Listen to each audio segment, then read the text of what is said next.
Hey everybody, I want to talk about a situation that over the years I've seen repeat over and over when it comes to leaving somebody who's a narcissist or otherwise disordered, perhaps a borderline. Every once in a while I see a post in a support group where they say, you know, I finally decided to leave my narcissistic husband or my narcissistic wife, and they're surprisingly okay with it. They're like, okay, you know, I agree. I think this is what's best. You know, we should totally go our separate ways. And it's not uncommon. It's really not. You know, because whenever you talk about divorce, everybody knows that divorce can be this terrible thing. And even if you're disordered, you generally just don't want all the drama, right? The problem with disordered people comes from they don't recognize how their behavior contributes to drama, right? But it doesn't always mean that they like the drama or they want the drama or they want the conflict. And when you think in terms of divorce, I'd be hard-pressed to find anybody that says, you know, I want this divorce to really just murder me, right? Let's get a divorce. Heck yeah, I want to get murdered. No. Oh, well, they want to murder you, right? They want it to go smooth for them, but they're going to want to murder you. When they say, yeah, I think it's a good idea for us to try and make things go as smoothly as possible, they mean for them.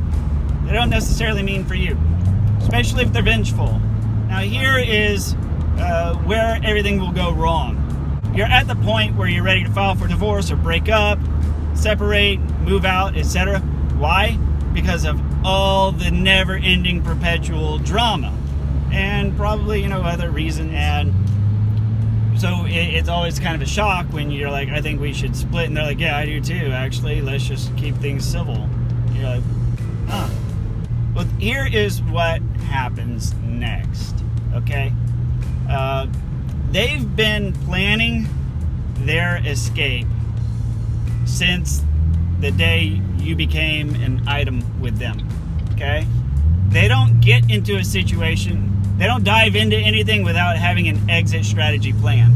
Think like, what's his name? Secretary of Defense James Mattis, well, ex-Secretary of Defense James Mattis, says always carry a knife in case you need to stab someone in the face or if there's cheesecake, right? Narcissists tend to sort of think the same way. Another good quote is, never enter a room without a plan on how to kill everyone in the room, right? That's how you survive. Before you go into any situation, make sure you've got a plan on how to kill everybody so you don't die, and then you are the survivor. They learn to plan their escape before they even get in. Well, the thing is, things don't always go according to their plan. And so, same as the whole abuse cycle, where whenever y'all got into the relationship, they were love bombing you, they had this idealistic picture of you and who you were and how you fit into their perfect life and you're the perfect partner and how everything is so perfect with you. And then like, oh no, you're a fallible human that makes mistakes. No, right? And it goes downhill from there. Just like that's the process from the beginning of the relationship to the terminus, the same thing is going to happen with their exit plan. So they have this idealized exit plan, this idealized strategy, what's optimal for them. And they're going to want things to go according to that plan, which means they basically have the minimum impact on their own lives and maximum impact on yours. Now, if they happen to harbor a grudge, then they're just going to carry out their grudge and try to punish you for leaving them. So there's also that. As time goes on, you're gonna start to get more and more friction as y'all start to discuss who splits what, who takes the dog, who takes the cat, who gets the couch, who gets the Xbox, who gets the table, that kind of stuff. More and more things are not going to be going according to their plan or what they want. Uh-oh. And eventually it gets into the same cycles again. And this is where you start to hear the verbal patterns of things like, if you do blank, then I'll do blank, right? So it starts off like fair. It's like, tell you what, if you take the couches, I'll take the chairs, right? And you're like, well, why should I take the couches? Because I've already got a set of couches, but I don't have a table. So you want me to have 2 sets of couches, right? And like, yeah, but I need the table. Well, I need the table too. Well, there's going to be your conflict, right? So as you progress through the separation, things turn into sounding nice and fair to now things are not going according to their plan. And then they start manipulating and start hitting you with these massive outbursts of rage and anger and frustration. And the tune then changes into, if you don't do this, then I will be forced to do that. As if there's some sort of hand of the universe, right? No. They're not going to be forced to do anything. Like, really, who's going to force you? Nobody. It's imaginary in your head because you are mentally ill or disordered or both, right? So it turns into this whole, if you do not do blank, well then I will be forced to do blank. It also turns into a moving the goalpost type situation. So I've got a playlist on fallacies. You guys should definitely check that out. It's in my playlists. It's called Fallacies. Check that out. The moving the goalpost fallacy. So let's say that you pay for the movers, I'll pay for closing out the lease. Okay, fair enough. So you pay for the movers. And then when it comes time to close out the lease, they're like, well, I don't have enough money because I had this unexpected expense and I'm not going to be able to close out the lease. So I need you to close out the lease. No, well, I kept up my end of the deal. You need to keep your end. And they're like, dude, it's not like I chose to do this on purpose, right? So that they're good at making their problem your problem, right? You solved your problem, which was pay the movers.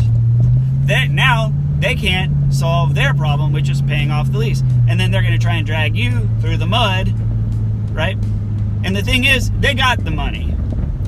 They're totally able to figure something out on how to close the lease. They can even go to the leasing office and work something out with the office, right? But, you know, they just don't want to. Why could they spend their money when they can just frustrate you into paying it for them? Right? That's their skill. So they're going to start moving the goalpost on you. Say, okay, you pay for the movers, I'll pay for the closing out the lease, but now I can't close out the lease, so I'm going to need you to close out the lease.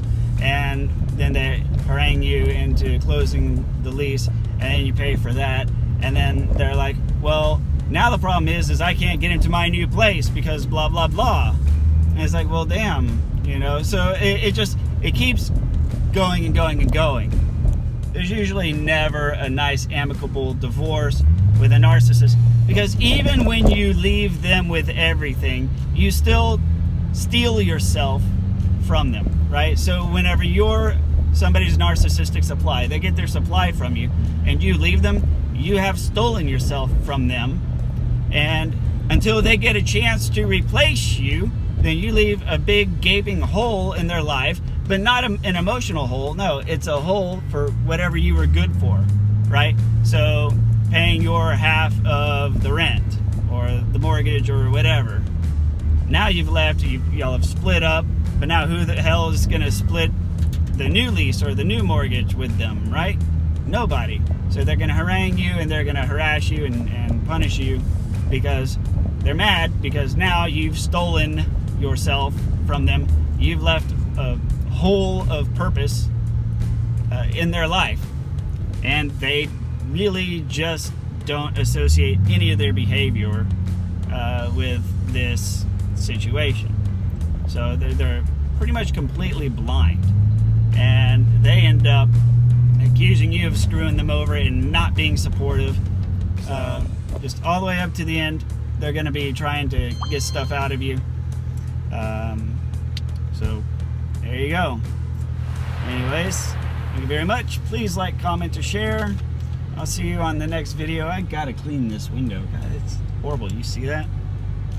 It's from my oak tree. My oak tree is literally jizzing sap all over my car. It's nasty. So yeah, I'm gonna wash that with a rubber glove. I'll see y'all on the next video. Thanks again for watching.